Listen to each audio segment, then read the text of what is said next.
नमस्कार, news TV आप देख रहे हैं। मैं हूं आपके साथ कृष्णा और हमारे साथ आज समाजवादी पार्टी के वरिष्ठ नेता और जो अपनी बेबाकी के लिए जाने जाते हैं, किसी भी मुद्दे पे बहुत ही बेबाकी से बोलते हैं, लौटन राम निषाद जी। सर, आपका न्यूज़ टीवी में स्वागत है। और 2027 के चुनाव को लेकर लगातार समाजवादी पार्टी तैयारी कर रही है और पीडीए का जो एक आप लोग कार्यक्रम चला रहे हैं और लगातार समाज की मीटिंग भी हो रही है। और बीजेपी के लोग कहते हैं कि पीडीए का मतलब बंटोगे तो कटोगे। देखिए, भारतीय जनता पार्टी जो है, शुरू से देखा जाए उसका इतिहास तो नफरत की राजनीति करती है। और भारतीय जनता पार्टी आज जो फर्श से अर्श पर पहुंची है, तो इसमें सबसे बड़ा योगदान अगर किसी समाज का है तो नंबर एक पर निषाद कम्युनिटी का है, मल्लाह केवट बिंद कश्यप समाज का है। और इसके बाद अदर गैर यादव जो जातियां हो, लोहार कुहार हो, विश्वकर्मा प्रजापति हो, राजभर हो, चौहान हो, कुर्मी हो, काछी हो, ये जातियां भारतीय जनता पार्टी की परंपरागत वोटर बन गई।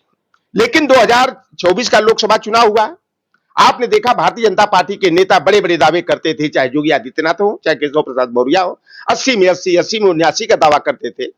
लेकिन समाजवादी पार्टी के मुखिया ने बड़े नाप तौल करके उन्होंने पीडीए फार्मूला को आगे बढ़ाया। टिकट वितरण में देखिए कि हमारी सोशल इंजीनियरिंग बड़ी बेहतर रही और हम लोगों बेहतर प्रदर्शन करके उत्तर प्रदेश में नंबर 1 और देश की नंबर 3 की पार्टी समाजवादी पार्टी को बनाने का इतिहास रचे।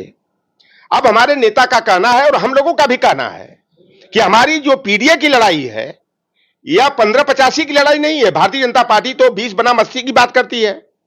पहले नारा चलता था 15 और 85 का, लेकिन अब हमारा नारा है 10 बनाम 90 की लड़ाई है।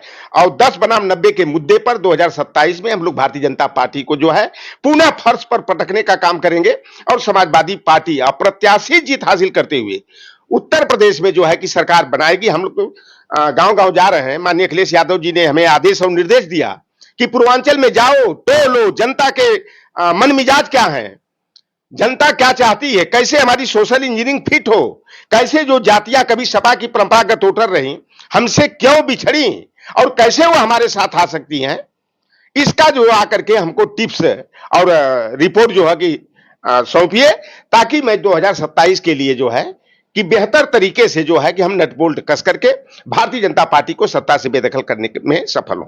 आप पूर्वांचल में लगातार चल रहे हैं और ओबीसी समाज की जो कुछ ऐसे नेता जैसे अनुप्रिया पटेल जी हो गए, ओम प्रकाश राजभर जी हो गए, डॉक्टर संजय निषाद जी हो गए, ये सब भारतीय जनता पार्टी सरकार के सदस्य और मंत्री भी हैं। तो क्या नहीं लगता है कि जो ओबीसी समाज है इनकी बात नहीं मानेगा? देखिए, एक बात हमारे समाज पर एक खरी उतरती है। हम लोग निषाद कम्युनिटी मल्लाह केवट बिंद समाज के लोग हैं। हम लोगों को जब मछली का शिकार करना होता है ना, चाहे गंगा नदी हो, चाहे गोमती हो, चाहे सई नदी हो, तो बंसी में जो है ना छोटी छोटी जो प्रजाति की मछलियां होती है ना, जिन्हें सिधरी और चलवा बोलते हैं हमारे लोग हैं, या केचुआ बरसाती जो होता है, उसको बंसी में डाल करके बड़ी बड़ी मछलियों का शिकार हमारे लोग कर लेते हैं। तो भारतीय जनता पार्टी शिकारी पार्टी है। जैसे निषाद समाज तो समुद्र में और नदियों में शिकार करता है, ताल और पोखर में करता है, और भारतीय जनता पार्टी समाज में जो है समाज को शिकार बनाने का काम करती है। तो भारतीय जनता पार्टी जैसी जो शिकारी पार्टी है, वो हमारे जो ये नेता संजय निषाद हो, चाहे ओम प्रकाश राजभर हो, चाहे जयंत चौधरी हो, चाहे अनुप्रिया पटेल हो, ये भारतीय जनता पार्टी जैसी शिकारी पार्टी के बंसी और कटिया के ये चारा के तौर पर है कि जिनको आगे करके जो है हम इन वर्गों का वोट जो है कि अपने पाले में कर लें। लेकिन यह समाज जो है भारतीय जनता पार्टी के असली चेहरे को पहचान गया है कि भारतीय जनता पार्टी नारा एक तरफ देती है सबका साथ, सबका विकास, सबका विश्वास, सबका प्रयास की बात करती है, लेकिन सबका साथ लेकर के सभी का विश्वास तोड़ करके अपने लोगों का भला करने का काम करती है। आप देख लीजिए पहले क्या ये और योगी आदित्यनाथ, अभी पिछला विधानसभा की कार्रवाई चल रही थी, 3 बार से मैं देख रहा हूं योगी जी कितना पढ़े हैं। कभी कभी जो है आशंका होती है, कहा जाता है कि मैथमेटिक्स में वो बीएससी है। और एक जो देश के प्रधानमंत्री है, मैं तो उनको अंतरराष्ट्रीय स्तर का सबसे बड़ा झूठा मैं बोलता हूं कि ऐसा जो है प्रधानमंत्री जो है ये पहले है कि जो झूठ बोलने में रिकॉर्ड कायम किए हैं। अभी तक एक रिकॉर्ड है कि 11 बरस इनका हो गया। यह ऐसे प्रधानमंत्री हैं, हमारे मनमोहन सिंह जी को चुप मंत्री लोग कहते थे, लेकिन वह हर महीने 1-2 प्रेस कॉन्फ्रेंस करते थे। लेकिन रिकॉर्ड है नरेंद्र मोदी जी का 11 वर्षों में एक भी प्रेस कॉन्फ्रेंस नहीं किए हैं। ये मीडिया से मन की बात करते हैं, अपनी बात को सुनाते हैं। अरे दूसरे की बात भी तो सुनो, दूसरे के प्रश्नों का उत्तर तो दो। यह बारह में क्या कहते थे? ये भाई नक्सली और आतंकवादी कहां से आते हैं, उनके पास हथियार, विदेशी हथियार, अस्त्र और बारूद कहां से आता है, उनको विदेशों से फंड कहां आता है, सेना भी तुम्हारी, बीएसएफ भी तुम्हारा, सरकार भी तुम्हारी, रा भी तुम्हारी, एनआईए भी तुम्हारी, गुप्तचर एजेंसियां तुम्हारी। तो ये नक्सली कहते थे, सीधे आरोप लगाते थे कि ये दिल्ली दरबार से आते हैं। आज हम नहीं सवाल करेंगे, दावा तो करते थे ना कि 300 धारा हटाएंगे, आतंकवाद का खात्मा कर देंगे, तो 370 तो हट गया। तो कहां से आतंकवादी आए? पुलवामा की घटना होती है 14 फरवरी 2019 को, लोकसभा चुनाव से पूर्व। तो कभी कभी बात यह हमको आशंका होती है, bunch of thoughts we are our nationhood defined में जो गुरु गोलवलकर ने नीतियां लिखा है कि कैसे देश में लंबे समय तक शासन करना है, तो छद्म राष्ट्रवाद पैदा कर दो, नफरत की राजनीति पैदा कर दो, तो मुसलमान के खिलाफ हिंदू और मुसलमान का मुद्दा कभी उछाल देंगे, कभी भारत पाकिस्तान का मुद्दा उछाल देंगे। और योगी आदित्यनाथ जो दावे करते हैं, मैं आज भी चैलेंज करता हूं योगी आदित्यनाथ को, लौटर राम डर करके राजनीति नहीं करता है। सच कहने में मुझे कोई भय और डर नहीं है। 73 मुकदमा हो गया, 2-4 ठोर हो जाए, शतक लग जाए, तो लौटर राम जो सही बात रहती है उसी को करता है। ये बार बार 46 में 56, 46 में 56 यादव एसडीएम की बात करते हैं।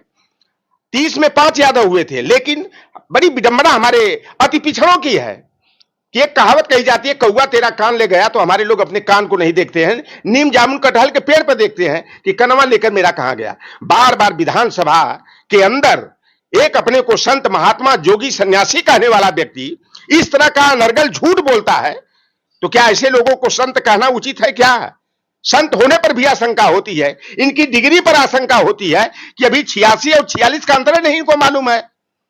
अब ये कहते थे कि सारी अति पिछड़ों की नौकरियां, चाहे संजय निषाद हो, चाहे ओम प्रकाश राजभर हो, क्या आरोप लगाते थे? कहते थे यादव तो पूरा हम लोगों का हक हिस्सा लूट ले रहे हैं, डकैती कर ले रहे हैं, कुल नौकरियां हम लोगों की छीन ले रहे हैं। तो भाई आप बताओ कि उत्तर प्रदेश में 8 साल से भाजपा की सरकार, देश में 11 वर्षों से भाजपा की सरकार, तो आज बताओ ना कि आज निषाद को, राजभर को, लोहार को, कुहार को, विश्वकर्मा को, प्रजापति को, पाल को, लोधी को, किसान को कितनी नौकरी मिल रही है।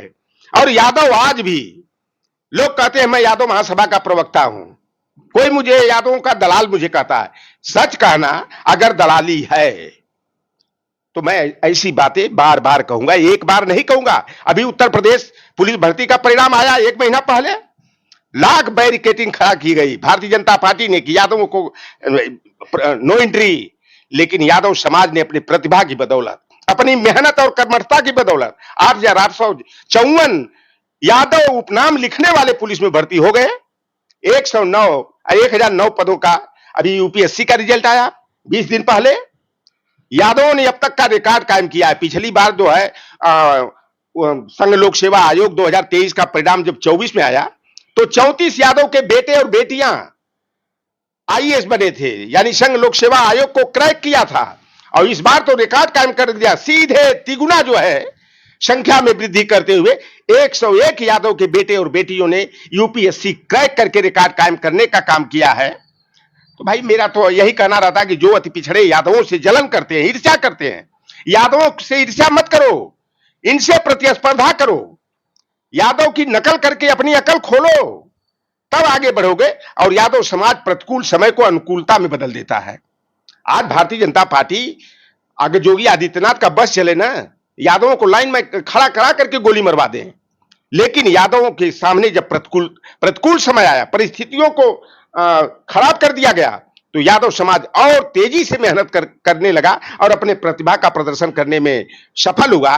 तो अब सारी जो अति पिछड़ी जातियां हैं, अब उनका दिल दिमाग दुरुस्त हो गया, सही हो गया है कि ये भारतीय जनता पार्टी हम लोगों की हितैषी नहीं हो सकती। आप बताइए, अगर आप इस तरह की कल्पना करते हैं कि दूध की रखवाली हम बिल्ली से करवा लेंगे, मेमना की रखवाली हम जंगली कुत्ते से करवा लेंगे, तो आपसे बढ़कर के कोई मूर्ख होगा ही नहीं। और हमारे लोग वही जो है कि जंगली कुत्ते के स्वभाव वाले को जो है कि आप सत्ता सौंप रहे हैं। तो आप कब बताओ, मंडल कमीशन का जो विरोधी है, मंडल के विरोध में कमंडल लेकर के चलने का काम किया, वो आपका हितैषी होगा? जो पिछड़े वर्ग के आरक्षण का विरोधी है, पिछड़ों का हितैषी होगा? आप बताओ कि जब 1990 में मंडल कमीशन लागू हुआ, अयोध्या में कार सेवक मारे गए, कौन मरवाया? नेताजी को बदनाम करते हैं। नृपेंद्र मिश्रा डीजी, उस समय मुख्य सचिव थे, उन और आरएसएस के कैडर हैं नृपेंद्र मिश्रा, और उन्होंने सपा सरकार, जनता दल की सरकार को बदनाम करने के लिए नृपेंद्र मिश्रा भाजपा और आरएसएस के इशारे पर राम भक्त कार सेवकों पर गोली चलवाने का काम किया, बदनाम किया हमारे नेताजी को। और अब तो बात दूध का दूध और पानी का पानी हो गया। कल्याण सिंह को हिंदू हृदय सम्राट कहा, विनय कटियार कुर्मी बिरादरी के हैं, उनको बजरंग बली कहा, उमा भारती और साध्वी रितंबरा को हिंदुओं का बड़ा महान नेत्रिया बता दिया। लेकिन जब 15 सदस्यीय राम मंदिर निर्माण ट्रस्ट बना तो किसी ओबीसी को क्यों नहीं रखा गया? कल्याण सिंह को शिलान्यास के समय नहीं बुलाया गया, देश के राष्ट्रपति दलित वर्ग के कोरी बिरादरी के रामनाथ कोविंद को नहीं बुलाया गया, उद्घाटन के समय जो है कि देश की प्रथम नागरिक द्रौपदी मुर्मू को नहीं बुलाया गया, विनय कटियार कोना में रो रहे थे, नेताजी को याद कर रहे थे। अरे भाई, ट्रस्टवा में रखते आप उमा भारती को रखते, साध्वी रितंबरा को रखते, विनय कटियार को रखते, तब जानते। केवल वोट के लिए लोहार पार सुनार तेरी तमोली बरई बारी नाई धोबी कुजरा कसाई मल्लाह केवट है, कुर्मी है, काची है, जाट है, गुजर है, चमार है, पासी है, बसफोर है, बियार है, बिंद है, हिंदू हो जाता है। और जब सम्मान और अधिकार देने की बात आती है तो दरकिनार कर दिया जाता है। तो अब जो हिंदुत्व का नशा चढ़ा था ना हमारे अति पिछड़ों का, वह खुमार उतर गया है। और 2024 के चुनाव में अति पिछड़ी जातियों ने समाजवादी पार्टी के पीडीए से जुड़ करके सपा को अप्रत्याशित जीत दिलाने का काम किया, ऐतिहासिक विजय दिला करके अखिलेश यादव का सम्मान बढ़ाने का काम किया। अब हमारे पीडीए का अंग बनकर के हमारे अति पिछड़े वर्ग के लोग हों, चाहे दलित वर्ग के लोग हों, संविधान के सवाल पर, सामाजिक न्याय के मुद्दे पर 2027 में सपा की सरकार बनाएंगे, जोगी जाएंगे और अखिलेश आएंगे। एक लास्ट सवाल, आप लोग सबसे बड़ा मुद्दा जो जाति जनगणना का मुद्दा था, तो आप सत्ता में आएंगे, जाति जनगणना कराएंगे, ये लगातार मामला चल रहा था। चाहे बिहार में जाति जनगणना हो जाने के बाद अखिलेश यादव जी भी कह रहे थे और राहुल गांधी जी भी कह रहे थे, लेकिन अब वहीं प्रधानमंत्री नरेंद्र मोदी जी वो कह रहे हैं कि अब जाति जनगणना कराने जा रहे हैं। देखिए, पहले तो काम है कि भारतीय जनता पार्टी आपदा में अवसर की तलाश करती है, राजनीतिक लाभ देखती है। जब पुलवामा का राजनीतिक लाभ तो ले लिया 2019 के चुनाव में, और उस समय जो है कि कहीं पुलवामा पर चर्चा तेज ना हो, तो इन्होंने राष्ट्रीय पिछड़ा वर्ग आयोग को जो है संवैधानिक दर्जा देने का ढोल नगाड़ा बजाया और लगा दिया प्रचार में। भूपेंद्र यादव, लक्ष्मी नारायण यादव, हुकुमदेव नारायण यादव, गंगा राम अहीर, सचिन अहीर, राम कृपाल यादव, अशोक यादव, ऐसे डॉक्टर सुधा यादव, ऐसे नेताओं को आगे लगा करके, धर्मेंद्र प्रधान को आगे करके, कि भारतीय जनता पार्टी ने पिछड़ों की बहुत दिनों की जो मुराद थी उसको पूरा करने का काम किया। लेकिन संवैधानिक दर्जा के बहाने वोट तो ले लिया, लेकिन राष्ट्रीय पिछड़ा वर्ग आयोग ढाक के 3 पात ही साबित हुआ, सफेद हाथी साबित हुआ, उसका संवैधानिक दर्जे का कोई अधिकार नहीं मिल पाया। आप देख लीजिए, यही नितिन गडकरी क्या कहते थे कि जो जाति जनगणना की बात करेगा उसके ऊपर जमकर लात पड़ेगा। योगी आदित्यनाथ कहते थे, केशव प्रसाद मौर्य कहते थे कि जाति जनगणना से जाति विद्वेष पैदा होगा, जाति टकराव और जाति नफरत पैदा होगी।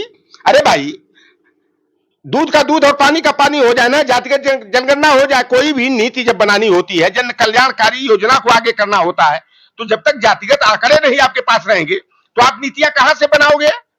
तो पहलगाम की जो घटना हुई, इसलिए इस पर सरकार बैकफुट पर आ गई कि निशिकांत दुबे जो भाजपा का झारखंड का सांसद है, और जब वो 15 अप्रैल को मैरिज एनिवर्सरी मनाने जाता है उसी पहलगाम की धरती पर, तो वहां पर चाक चौबंद आर्मी और पुलिस की व्यवस्था की जाती है। और जब 22 अप्रैल को वहीं पर पहलगाम में 2000 से अधिक पर्यटक जाते हैं घूमने के लिए, तो वहां से बताओ कि सेना एक दिन पहले क्यों हटा ली गई? इनकी एनआईए और राय एजेंसी कहां गई? 19 चेक पोस्ट को निष्प्रभावी क्यों किया गया?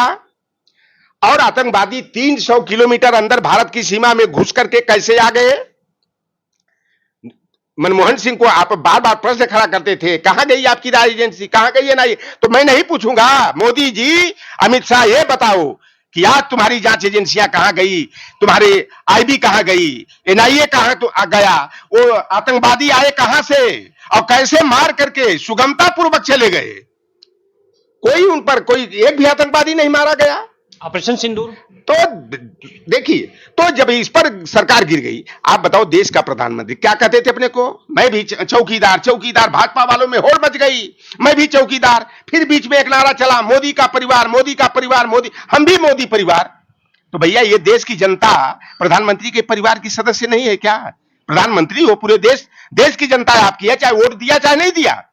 आप जब घटना होती है पहलगाम की, आप जाते जम्मू कश्मीर, वहां का एलजी मनोज सिन्हा के साथ बैठ करके प्रेस कॉन्फ्रेंस करते। आप जो है पाकिस्तान के खिलाफ जो निर्णय लेना था, जो भी करार को तोड़ना था, आप जाकर पहलगाम में करते, जम्मू कश्मीर में करते, नहीं तो दिल्ली में बैठ करके प्रेस करते। आप जा रहे हो बिहार में, क्योंकि नवंबर अक्टूबर में चुनाव है बिहार और बंगाल का, तो राजनीतिक लाभ लेने के लिए पलटू राम के साथ जाके सीतामढ़ी में रैली कर रहे हैं, किसी बना रहे हैं, जैसे इतना बेगम है कि देश पर कुछ नहीं हुआ है, अब पूरे देश में हाहाकार मचा हुआ है। और सिंदूर ऑपरेशन, इस पर कितना देख रहे हैं।